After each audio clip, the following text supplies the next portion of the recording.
Alrighty, hello guys, welcome you faces back to another video on my channel. Today we are back in Stormworks, and today we're actually going to be designing and building a TriMotor aircraft in Stormworks. That is obvious anyway, isn't it?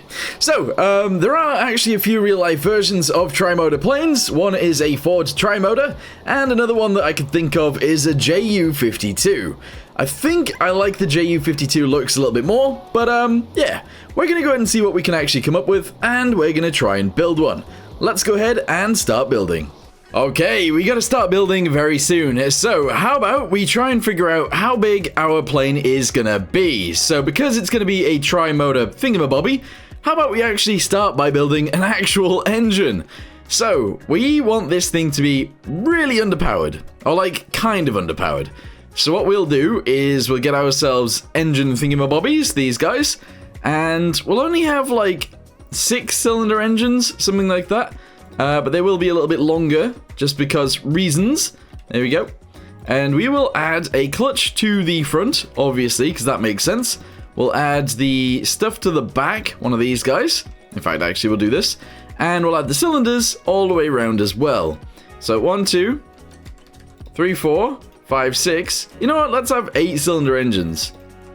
Bigger than I expected to build them, but should still be fine. Okay, so now that we've done that, we now need to add like the exhausts and stuff like that. So what I'm thinking we do is we just have 4 exhausts, just like this out the sides. That looks like it will be fine. We then need other things, so I'm going to have a coolant manifold. That is going to go on the bottom, just like so. And then we need other things like fuel and air. So if I can, let's get an air supply. We'll shove that on the front. Just like that, and the fuel supply will go on the back, I think. So all I need to do is get the fuel one. I can never find it. There it is, and shove that onto there. So in theory, this will work out fine. However, the issue we now have is none of these are actually attached together. So that one's going to go onto there, that one's going to go onto there, and I will have to get rid of some exhaust so I can shove this on here and this on here. There we go. All of them are now tied together, so it'll work as one engine. Beautiful.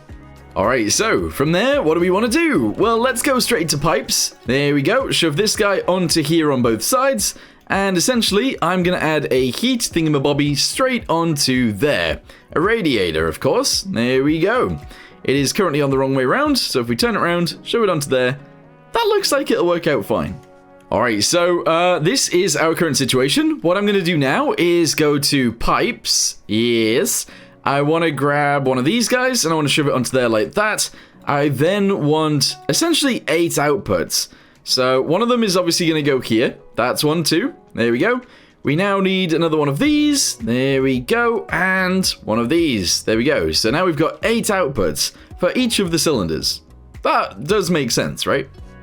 Alright, the thing is though, I'm actually going to go ahead and delete each of these because I actually want them to be sealed. So if I go straight to pipes, I should be able to seal them off by using one of these. There we go. Shove that onto there like that. We then need a sealed one on the front, and we need some sealed ones further backwards. Yeah, that works out. Shove that guy into there like that. That's pretty good.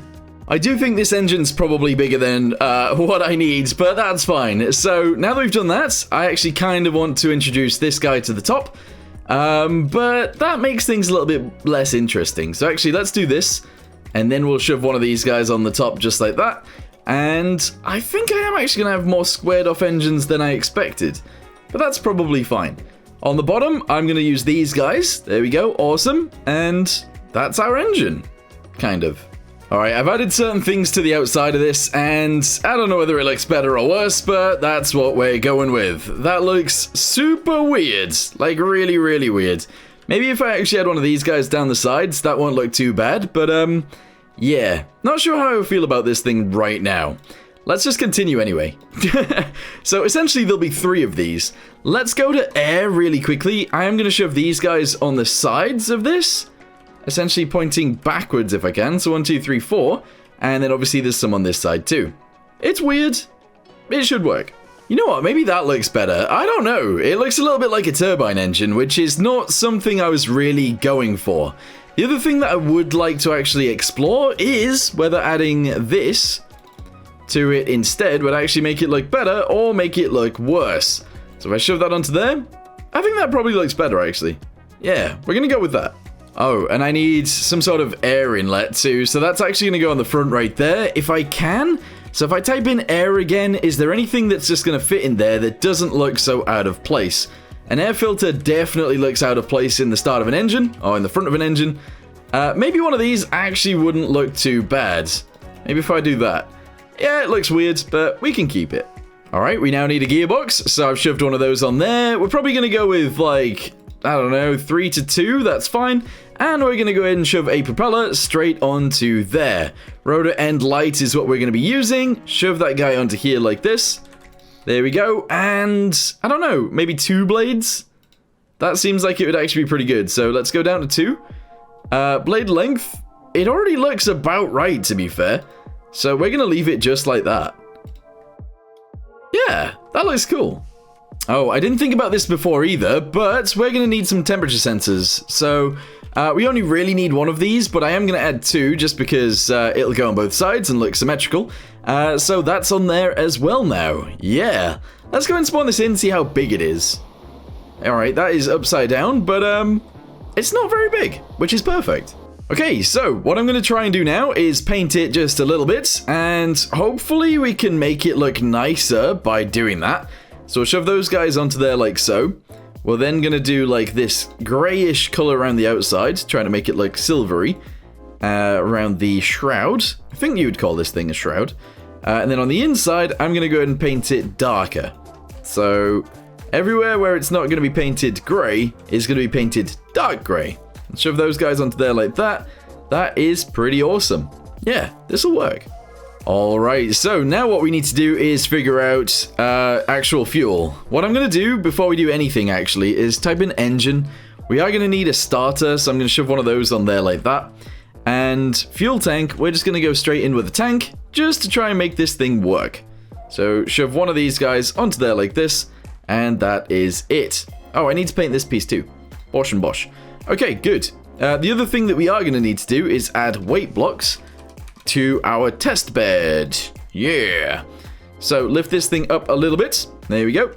We're going to shove this guy down from here just a little bit. 1, 2, 3, 4.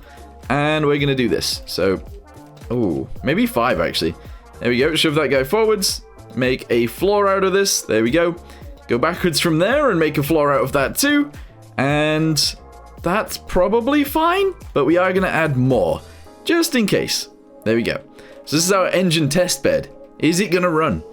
And there it is. So we've got our engine right there. We've got our propeller on the front. That might be a bit of an issue, but let's see what happens. So start up the engine.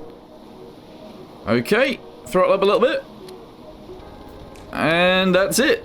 It is... Oh. That was really strange. It is actually running. So the issue we've got is obviously we're using a clutch controller. It's not really what you want. We want to use a... collective controller instead to like control feathering, but this is running. It is actually running fine. I say fine. Look at that efficiency. It is literally all over the place. Alright, there we go. That should be a little bit more fine-tuned. Again, the efficiency is literally all over the place, but it is running. And that is what matters. Clearly you can see the thrust on this is not very much because it hasn't actually moved. It's not moved an inch, but this is a good start, I think. Yeah. So I think that's where we're going to leave today's video. Obviously, I'm going to have to build an actual plane behind this, so we will do that. This needs to be simulated underpoweredness anyway, so the fact that it is underpowered is good. We will slightly change it, but that's fine. And then obviously we're going to have another one to the right and another one to the left once we actually build an aircraft. But for now, this is where we're going to leave it. So, thank you guys very much for watching. Hope you guys enjoyed. See you next time. Goodbye.